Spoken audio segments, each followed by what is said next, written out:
Mr. Gareth Jones. Hi, Vaughn. Welcome. Brother Jones, as we call him. Welcome. I can't think back of all those years we did the first video. Must have been back just before COVID. It was probably 2019, I think we did our first video. Was it? Yeah, okay. It was. Yeah.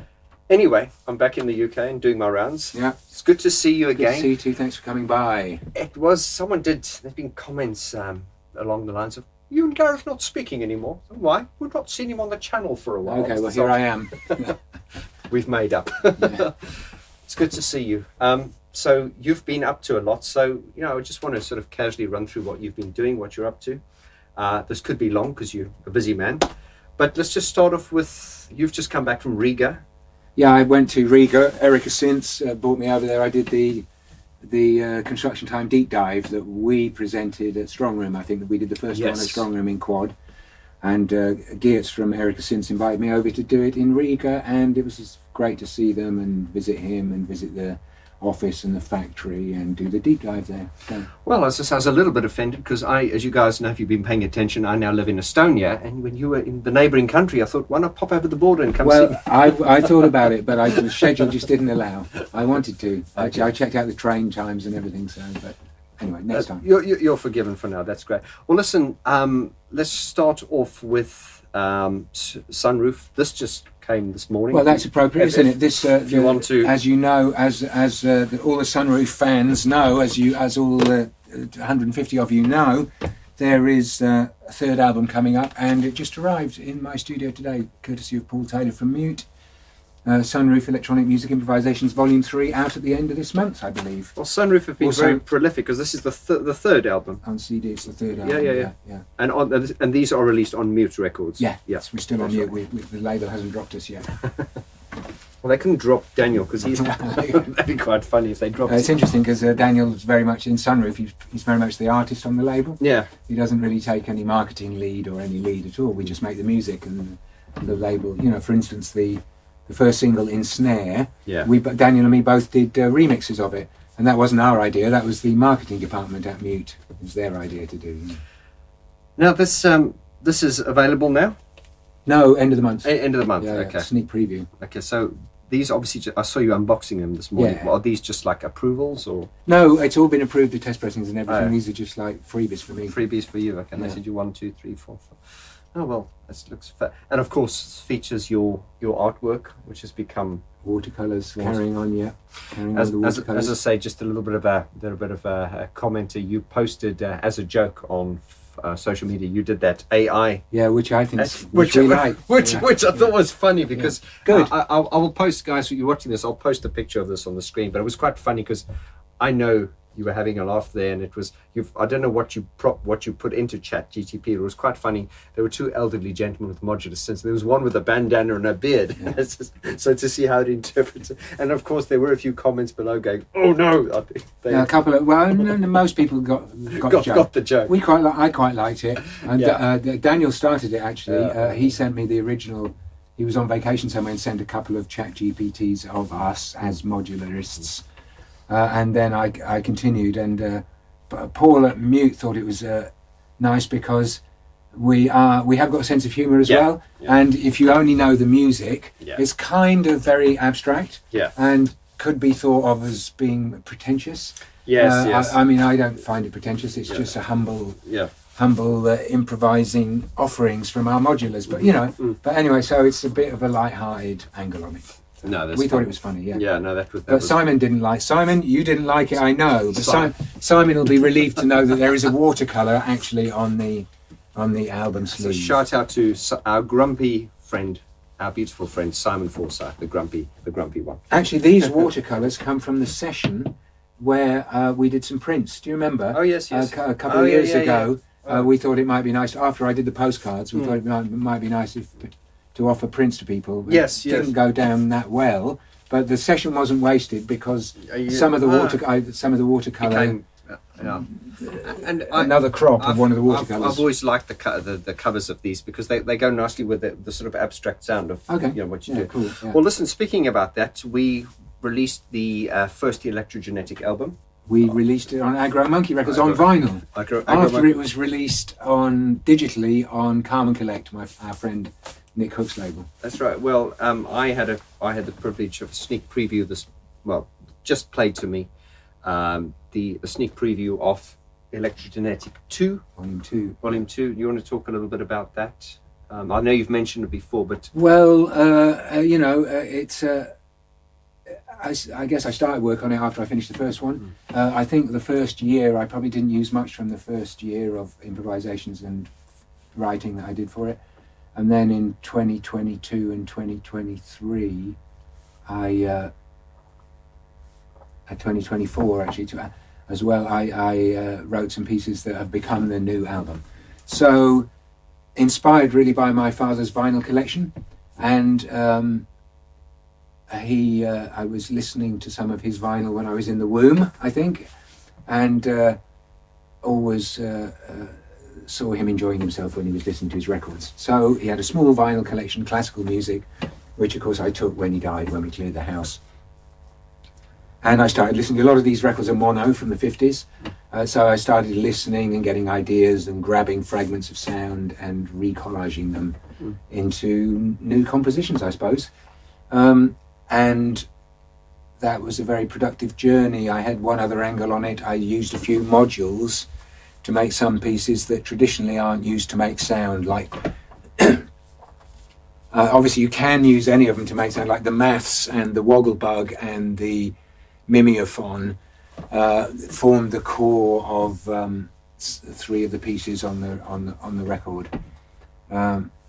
So, and on top of that, I found a recording, a vinyl recording, a one-off vinyl cut that my father had made for my mother when she was going, I think, to visit her brother in South Africa, and so they had a separation for a while, and before I was born. So I've, without asking either him or my mother, please forgive me, I repurposed that recording for my record.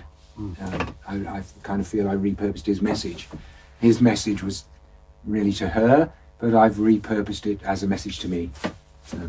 Yes, it's very personal and very emotional, to you. Well, very much like the first one was very, very personal as well. It's, I guess whenever we make something, it's somehow we channel higher energies. I always feel. I said this before. It's a spiritual channeling, but we personally channel it, right? I said this to you this morning when we were just heading out to get a coffee. I said to you, it's two other producers which I really admire. Obviously, Rick Rubin, who's gone. He's really coming to the mainstream now, especially a lot of people with his book now and everything. He's got a lot of the Creative Act. Yeah, wonderful book. If you've not read it and you've got the time, I would definitely read it. And you really do remind me of him in a way. The way he speaks also, and also another one was who we were talking about this morning. Nile Rodgers. These are iconic producers, but they don't talk about things technically. They always talk about things in a very not abstract, but in a very practical way. Like, I don't know if I explained this right, but they don't speak technically. They speak very emotionally. Like, they're not going to say to you, this is the formula of making a record. They'll always say to you, it's all about the vibe and getting in tune. In a way. No, yeah. I explained that quite badly, but I think you did. I don't think you did. I think that's reasonable, isn't it? They're both great masters, and it's flattering to be mentioned in the same breath. Yeah. But they are, I don't know so much about Niall, but certainly in Mr. Rubin's book, he's talking all the time about approaches and philosophies, rather than details, which is super helpful, I think, to a struggling artist. Exactly, that's what I said. You do speak a lot like that. When I was watching a lot of that, it did remind me of the way you always talk in philosophy and stuff like that. When I came back on Sunday, we rushed through from Bristol and we just went to see, shout out to John Fox. Yeah, Cathedral Oceans, immersive playback at King's Place. That's right. Yeah, thank you for inviting me to that. And thank you for joining. And I, that was very impressive to hear it like that in the I don't know what the room's called. It's King's Place Room 2, and it's a big D&B system. That's DNB right. System, a big multi-channel DNB system. Well, what I'm segueing into now, and maybe we'll talk about this later, as we were sitting there listening to this stuff, because we had a brief chat just before we sat down, and you said you were working on Electrogenesis 2, and just as I was sitting there listening to it, I thought, this is exactly what I would love to hear, is Electrogenetic played in this kind of environment. And of course, listening to it this morning, I've been on about that again. So we'll look at doing that. Yeah, we'll see what we can do. Yeah, for sure. Yeah, and I'm sure that you guys, you leave your comments. I think there is an electronic music lab in Tallinn where you're based, because Geertz knows them because he works with them. Okay. So I think they might have an immersive sound system. Just flagging it up. Okay, well that's interesting. Well, we'll find out. We need to do some research, right? Because there are plenty of these immersive rooms. Yeah. But they're potentially very expensive to rent. So that is always a challenge, right, for struggling artists. Budget. I think it's fair to say to the people living in the Baltic states, watch this space. Yeah. We'll just leave it at that. A real treat. You've spoken about this reconstructed time again, which is kind of like, well, it's a DJ set using all the stems and the parts of the Depeche Mode Construction Time Again album. Now, you've played me elements of that for the first time today. You enjoyed that, didn't you? I did. Yeah. And I know this was done, you and Daniel did this about 10 years ago. I think it's 10 years ago, yeah. We did a performance in Hansa Studio 2 supporting Recoil. Yes. I think. And then we later that year, I believe, we did a couple of gigs in Rome.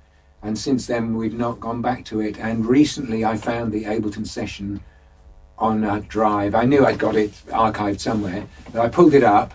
And I was kind of delighted to see that, basically most of it plays. So that was it's kind of fun. It's a kind of a fun thing, It's a lot of work went into building it. Yes. And it'd be nice to share it again. Well, this is with some people. This is where we obviously did the deep dives. We did the first one in Strong Room, and I think you did another one. You did one in Riga now recently. I did, which was the deep dives. I did another one at Goldsmiths College. That's right. So this is very different in the sense that this is almost like a DJ set, although it's not like DJ to the sense of boom boom boom. You can dance to it because it's. So I just spoke about the idea once again. Don't take this to the bank, but leave your comments what you think. I said, how about doing a night like a night where you perform this in a club somewhere?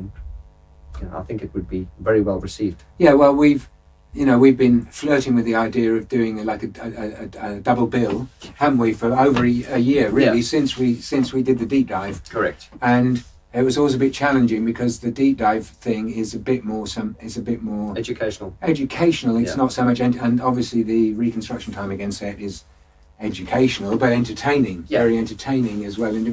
It's got beats. It could be played. It's constant music. It could be played in a club while people are having a drink. So perhaps, and I know we're playing with the idea we might be able to do a little tour where we combine the Vaughn George improvisations with the Reconstruction Time Again DJ set. Yeah. That's the Vaughn George interpretations. I think yours are improvisations. Yeah, we got but that would be great. We could. Anyway, it's something we're in conversation about, isn't it? So hopefully we'll make it happen. Yeah, absolutely. The obviously we've spoken about immersive audio, which, as you know, I'm very interested in, and I can only afford to do quad in my room, which I love, as a minimal surround sound format. It's how we did the first deep dive. It was very important to me. In Strong Room Bar, when we rented the quad sound system with the big subs. That was a lot of fun. I'm working in quad in this room as well. I'm going to Dolby. This album, I've also kind of remixed it for Atmos. It's quad mixes really, but the commercial way to deliver that is in Dolby Atmos because no one really plays quad. So I've done some Atmos mixes. I'm going to Dolby Labs in Soho tomorrow to listen to those mixes and potentially tweak them if they need it. And so, as a second release for Sunroof Volume 3, the quad mixes, or quad remixes if you like, will be coming sometime, I guess, next year. I've not clarified that yet with the record company. But I very much enjoy this immersive audio. And as I mentioned to you, you know about my project Now Alpha with Chris. Yes, of course. Chris has been on your channel, I think. We did a little interview. Yes. We're working on our third project together, which is quite a big undertaking. We spent 3 weeks in a studio barn with working in quadraphonic, improvising with electronics and acoustic instruments. Chris played all the acoustic instruments, and I did all the electronics. and we're improvising to very wise words from a great spiritual master, and we're at the moment putting together quite an extensive installation, we hope, of that work, and that's really my job in November, is to carry on building the stereo mixes to send to the video people so we can get some video to go with this. I can't tell you who the spiritual master is yet because it's all under wraps, but it has been and continues to be a profound experience, because you're just listening to these gems of simple wisdom as you're making the music. So it also could be like quite a hypnotic record, you know, almost like a positive affirmations. Samples. I mean, spiritual teaching is joyful and dark, right? Yeah. Because we're, as spiritual life is, as life is. Yeah, exactly, yeah. brother. Yeah. We talk about, the death and suffering are as much as part of the spiritual teaching as rebirth and joy. So yeah, it's a cosmic journey. The circle of life, yes. Gareth, now this is a long segment. I don't want this to go on for too long, but the whole AI thing is something which is being very poorly received, very positively received. I always like to think of it as a tool that can be used, for good or for bad. However, I have publicly been ranting about it. I think I did put up a Facebook post one day where I said, what are the words that pissed me off? TikTok, ChatGTP and stuff. It was more just a bit of a joke kind of rant. I think the bottom line is, when synthesizers first came out and drum machines, there was this movement, well, we need to shut this down, it's going to destroy real musicians and stuff like that. However, the synthesizers did not write the songs for you. They still needed human input. We are now at a point with AI where it can just do the whole thing for you. Now, there's a big concern amongst artists and stuff, how, not only in the arts industry, but how we're going to be replaced by AI and stuff. So I wanted to get your take on this, and I certainly am talking to people who I look up to, who've done great records and stuff. What are your feelings on AI? And, is it a positive thing within creativity, or it's so far as you feel? I'm quite big on acceptance. I think acceptance is an important part of spiritual growth and even happiness. It's not going away. That's outside my power, and I look for opportunity in new technologies. So I really don't know. I have very little experience with AI in music. I did try AI mastering for a bit. I didn't like it. I like working with great mastering engineers, of whom there are many.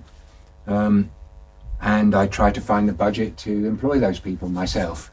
I do pay for ChatGPT though. Now I pay $20 a month, and I really like having a little friend in my pocket who remembers about me and knows what I'm talking about, and I can talk to. And it's been quite interesting so far. It's very early days for my subscribing though, about 6 weeks. My friend Chris Bono from Nous Alpha, subscribing came out of a conversation with him where he spoke about some of the huge benefits he personally, as a small business, had gleaned from his interaction with AI. Yeah, I think also my sort of gripe with it, if you may, and I'm speaking, from a point of ignorance, because I have not embraced the technology. I've been really sort of reactionary to it, like an old man ranting in a way. However, I saw a great meme the other day, and the meme said, I wanted AI to do my housework, my chores, and all the mundane stuff, whilst I was free to work on my art. But the reverse has happened, because so we have to do the housework and the cleaning and the shopping. So this is the thing: is I'm very much for AI when your mother's in hospital and it can help your mother and things like that. For those things, or it can help you with business and things like that. I have a problem when it creeps into creativity, when people put up stuff and they go, look what I created, and I'm like, no, you didn't do that.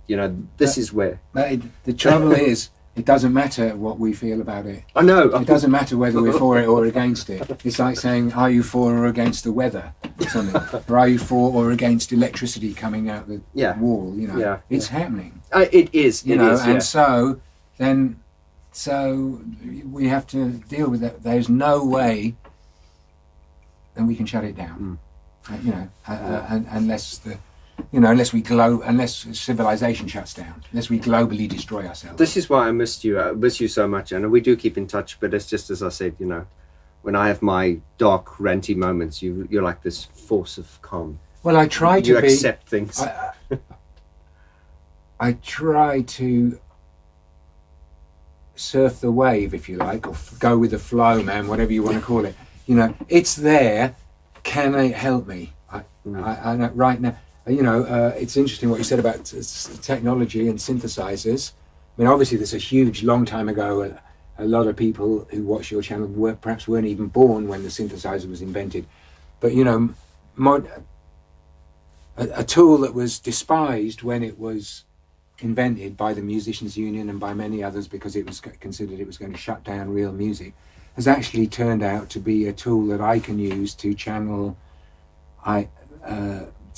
forces beyond my understanding and be a musician. Yeah. So there's a little example in my life. I don't, unlike you, I don't play the keyboards and I don't strum the guitar.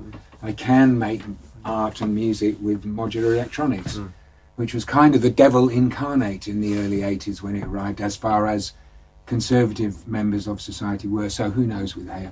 I mean, obviously it consumes resources. There's loads of doubt. I can see that there's challenges. But I just wanted to own up to the fact that I spend $20 a month on it now. That's great. Well, with you, as with everything, Gareth, the future is bright with you. You're optimistic. It's the only way to be. I'm accepting. Accepting. That's good. Yeah. Well, listen, Gareth, I really appreciate your time. We're going to go out and grab a spot of lunch now. That'd be great. But I look forward to, as I say, I'm back frequently, but I'm sure you're going to come and visit us in the Baltics soon. I want to come to Tallinn, and I want to come, believe it or not, to the legendary DM bar. Absolutely. Well, there you go. You heard it here first, guys. Love you loads, Gareth. Cheers, I'll see you on the next one. Too.